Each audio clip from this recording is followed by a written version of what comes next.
بسم اللہ الرحمن الرحیم۔ السلام علیکم اسٹوڈنٹس، اسلامیت اختیاری پارٹ 2۔ آج ہم بات کریں گے سورہ بقرہ رکوع نمبر 5، ان کا ترجمہ، تشریح اور اس کے اندر جو اہم سوالات ہیں اس کے بارے میں۔ اعوذ باللہ من الشیطان الرجیم، بسم اللہ الرحمن الرحیم۔ یا بنی اسرائیل اذکروا نعمتی التی انعمت علیکم واوفوا بعہدی اوف بعہدکم وایای فارہبون۔ یا بنی، اے بنی اولاد اسرائیل، اے بنی اسرائیل، اذکروا، تم یاد کرو، نعمتی، میری نعمت کو، التی، وہ جو، انعمت، میں نے انعام کیا، علیکم، تمہارے اوپر، واوفوا، اور تم پورا کرو، بعہدی، میرے عہد کو، اوف بعہدکم، اور میں تمہارے ساتھ وعدے کو پورا کروں گا، وایای فارہبون، اور تم مجھ سے ہی ڈرو۔ اس میں ایک بنی اسرائیل، اے بنی اسرائیل، بنی اسرائیل سے مراد حضرت اسحاق علیہ السلام کے جو بیٹے یعقوب علیہ السلام تھے، ان کا لقب بنی اسرائیل تھا۔ بنی اولاد کو کہتے ہیں، اسرا یہ بندہ، اور ایل یہ خدا۔ تو بنی اسرائیل یعنی اے اللہ کے بندو، اذکروا، یاد کرو،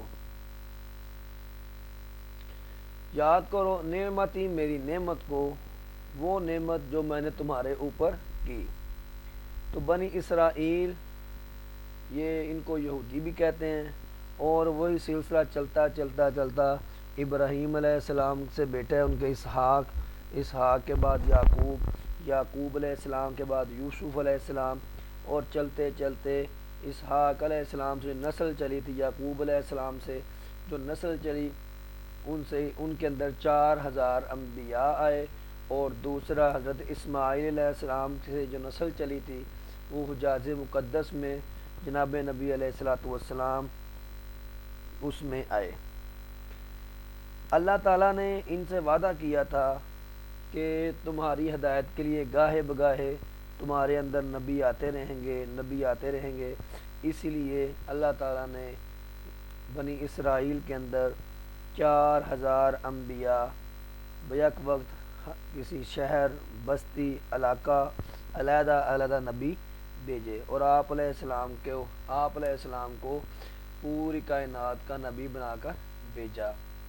تو اس لیے ہم بنی اسرائیل نہیں، اور دوسرے جو انبیاء ہیں حضرت موسیٰ علیہ السلام، عیسیٰ علیہ السلام، زکریا، یحییٰ، یہ سارے بنی اسرائیل کی طرف نبی بن کر آئے تھے۔ وَآمِنُوا بِمَا أَنزَلْتُ مُصَدِّقًا لِمَا مَعَكُمْ وَلَا تَكُونُوا أَوَّلَ كَافِرٍ بِهِ۔ وَآمِنُوا، تم ایمان لاؤ، بما، اس چیز پر، انزلت، جو میں نے نازل کیا، مصدقاً، تصدیق کرنے والی ہے، لما معکم، جو تمہارے پاس ہے، ولا تکونوا، اور تم نہ ہو جاؤ، اول کافر بھی، سب سے پہلے کفر کرنے والے، ولا تشتروا، اور تم نہ بیچو میری آیات کو، ثمنا قلیلا، تھوڑی سی قیمت میں، وایای فاتقون، پس تم مجھ سے ہی ڈرو۔ ان آیات میں اللہ تعالیٰ قرآن پاک پر ایمان لانے کے بارے میں کہہ رہے ہیں کہ بنی اسرائیل، تم قرآن پاک پر ایمان لے آؤ، یہ وہ کتاب ہے جو تمہاری تصدیق کرتی ہے، اور جو تمہارے پاس ہے اس کی تصدیق کرتی ہے۔ اور یہ لوگ اس وقت مدینہ اور مدینہ کے آس پاس میں لوگ رہتے تھے، بنو قینقاع، بنو نذیر، بنو قریظہ، یہ ان کے یہودیوں کے، اسرائیل کے یہ وہاں پر قبائل تھے۔ تو اللہ تعالیٰ نے ان کو قرآن مقدس پر ایمان لانے کے بارے میں کہا، یعنی یہ وہی وعدہ تھا کہ تم میرے وعدے کو پورا کرو، میں تمہارے وعدے کو پورا کروں گا۔ تو اب ان کے وعدے کا وقت آ چکا، میرا پیغمبر ان کے اندر تشریف لا چکے ہیں، اور قرآن مقدس آ چکا ہے، اب اس پر وہ ایمان لے آئیں۔ لیکن یہودیوں نے یہاں پر بھی ہٹ درمی اور ناسمجھی کا مظاہرہ کیا، اور آیتوں کو بیچنا شروع کر دیا۔ اس سے مراد یہ ہے ولا تشتروا بآیاتی، تم نہ بیچو میری آیت کو تھوڑے بدلے میں، وإیایا فاتقون، اور تم مجھ سے ہی ڈرتے رہو۔ تم نہ بیچو میری آیات کو، اس کا مطلب یہ ہے کہ بنی اسرائیل کے جو علماء تھے وہ جب کسی آیت میں آخر الزماں پیغمبر کی نشانیاں پڑھتے اس کو چھپا دیتے، یا وہ لوگ جب اس میں احکامات دیکھتے کسی بڑے کو سزا دینے کے تو ان کو بدل دیتے، یا تو ان کے لفظی طور پر بدل دینا مراد ہے، یا اس کے معنی اور مطالب کو بدل دینا مراد ہے، یا ان کو ویسے ہی وہ ورقے کو صفحے کو الٹ کر اگلے صفحے پر چلے جاتے تاکہ آخر الزمان نبی کی نشانیوں کو نہ پڑھا جائے۔ ولا تلبسوا الحق بالباطل وتکتموا الحق وانتم تعلمون، اور تم نہ ملاؤ حق کو باطل کے ساتھ اور مت چھپاؤ تم حق کو، وانتم تعلمون، اس حال میں کہ تم جانتے ہو۔ ظہور اسلام کے وقت یہودیوں کے عالموں نے اپنے دین کی جو رہی صحیح شکل تھی اس کو بھی بگاڑ دیا۔ وہ اپنی خواہشوں کے مطابق آسمانی کتابوں کے احکامات بدلنے لگے، کچھ کتابیں گم ہو گئی، کچھ کے اندر انہوں نے تغیر تبدیل کر دیا، اور بعض جگہ جہاں نبی علیہ الصلوۃ والسلام یا دوسری کتابوں کے نام لکھے ہوتے تھے ان کو بدل کر اپنی طرف سے نام لکھ دیے، یا کسی کاہن نے، راہب نے، یا ان کے بڑے عالم نے کسی دنیاوی لالچ کے لیے، بادشاہ کو راضی کرنے کے لیے جو قرآن مقدس اپنی کتابوں کے احکامات بدلے۔ تو اسی طرح جناب نبی علیہ الصلوۃ والسلام کی جو نشانیاں تورات اور زبور میں موجود تھیں، لیکن جب آپ علیہ السلام آئے انہوں نے حسد کیا اور یہ حق کو باطل کے ساتھ خلط برت کرنے والے بن گئے، اور انہوں نے اس کو الٹ پلٹ کر کے بیان کیا۔ تو ولا تلبسوا الحق بالباطل، تم نہ حق کو باطل کے ساتھ ملاؤ، وتکتموا الحق، اور تم مت چھپاؤ حق کو، وانتم تعلمون، اس حال میں کہ تم جانتے ہو۔ آپ علیہ السلام نے ایک جگہ فرمایا کہ یہ یہودی اس طرح مجھے جانتے ہیں جس طرح باپ اپنے بیٹے کو جانتا ہے، لیکن یہ ان کی ہٹ درمی تھی اور اسی وجہ سے یہ لوگ میرے پر ایمان نہیں لائے۔ یہاں پر ایک سوال ہے، کتمان حق کنہوں نے کیا، یا کتمان کس قوم نے کیا؟ تو کتمان بنی اسرائیل نے کیا، یعنی حق کو چھپایا اور حق کو باطل کے ساتھ خلط ملط کیا۔ وَأَقِیمُوا الصَّلَاةَ وَآتُوا الزَّکَاةَ وَارْکَعُوا مَعَ الرَّاکِعِینَ، اور نماز قائم کرو اور زکوٰۃ ادا کرو، رکوع کرنے والوں کے ساتھ۔ یا اس آیت میں اللہ تعالیٰ نے یہود کو اسلام کی دعوت دی اور کہا سب سے پہلے تو عقیدہ درست کرو، عقیدہ درست کرنے کے بعد اپنا ایمان درست کرو، اور جب تمہارا عقیدہ اور ایمان درست ہو جائے گا تو تم نماز پڑھنا اور زکوٰۃ ادا کرنا، رکوع کرنے والوں کے ساتھ۔ اب یہاں پر نماز تو پڑھنی ہے، لیکن فرمایا رکوع کرنے والوں کے ساتھ رکوع کرو، تو یہاں پر مفسرین نے یہاں پر نماز با جماعت ثابت کی ہے کہ نماز با جماعت جو ضروری ہے وہ رکوع کرنے والوں کے ساتھ، یعنی مسجد میں جا کے جماعت کی شکل میں ادا کی جائے۔ اور زکوٰۃ وہ مال ہے جو ایک سال کے بعد 2.5% نکالا جاتا ہے، 1 لاکھ پیچھے 2.5%، 2,500 روپیہ بنتا ہے، اور 7.5 تولے سونا جس کی مالیت یا اس کے اتنے مالی جتنے پیسے بندے کے پاس ہوں۔ أَتَأْمُرُونَ النَّاسَ بِالْبِرِّ، کیا تم حکم دیتے ہو لوگوں کو بالبر، نیکی کا، وَتَنْسَوْنَ أَنفُسَكُمْ، اور تم بھول جاتے ہو اپنے آپ کو، وَأَنْتُمْ تَتْلُونَ الْكِتَابَ، اس حال میں کہ تم کتاب کی تلاوت کرتے ہو، أَفَلَا تَعْقِلُونَ، کیا تم عقل نہیں رکھتے؟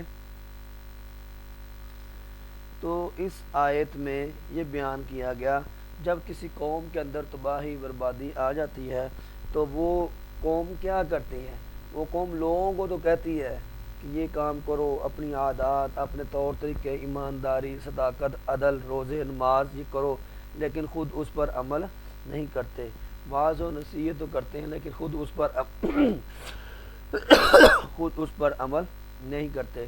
تو یہودیوں بنی اسرائیل کے علماء کے اندر یہ عادت پختہ ہو چکی تھی کہ یہ لوگوں کو تو کہتے تھے لیکن خود اس پر عمل نہیں کرتے تھے۔ اس آیت میں علماء کو یہ شرم دلائی گئی ہے کہ وہ نیکوکار بننے کے لیے صرف زبان کا استعمال نہ کریں بلکہ عمل کے ساتھ بھی بنیں۔ آگے فرمایا وَاسْتَعِینُوا بِالصَّبْرِ وَالصَّلَاةِ، تم مدد طلب کرو صبر کے ساتھ اور نماز کے ساتھ۔ وَإِنَّهَا لَكَبِیرَةٌ، بے شک وہ بلا شبہ وہ نماز لَكَبِیرَةٌ بہت بڑی ہے، بلا شبہ وہ بہت بڑی ہے مگر عاجزی کرنے والوں پر بھاری نہیں۔ اس آیت میں اللہ تعالیٰ نے نماز کا حکم دیا اور صبر کرنے کا، اور صبر بھی کرنا ہو تو وہ نماز پڑھ کے صبر کیا جائے۔ دنیا میں انسان پر جب بھی کوئی مصیبت پریشانی آتی ہے تو انسان یا تو بویلا کرتا ہے یا صبر کرتا ہے یا بے صبری کا مظاہرہ کرتا ہے۔ تو یہ دو چیزیں ہیں، انسان کو روح اور بدن اللہ نے عطا کی ہے، یہ دونوں بڑی اللہ کی نعمتیں ہیں۔ روح کا کام علم حاصل کرنا، ارادہ کرنا، بدن سے کام لینا، بدن کا کام یہ ہے کہ روح کے ارادے کے مطابق اس کو حرکت دینا۔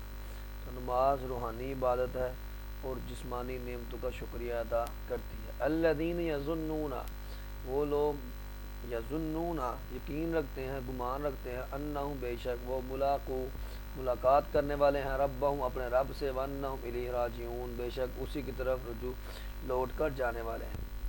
تو پچھلی آیت میں خاشعین کا لفظ آیا تھا، یعنی عاجزی کرنے والے، انکساری کرنے والے، اللہ سے ڈرنے والے۔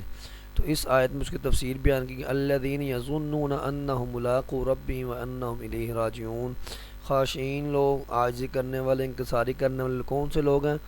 جو یقین رکھتے تھے ہم اللہ سے ملیں گے اور اس کی طرف لوٹ کر جانے والے ہیں، اور انہوں نے نماز اور صبر کے ساتھ اس یقین کو پختہ رکھا، اور ایک نہ ایک دن وہ اللہ سے جا ملیں گے اور اللہ سے اجر و ثواب حاصل کریں گے۔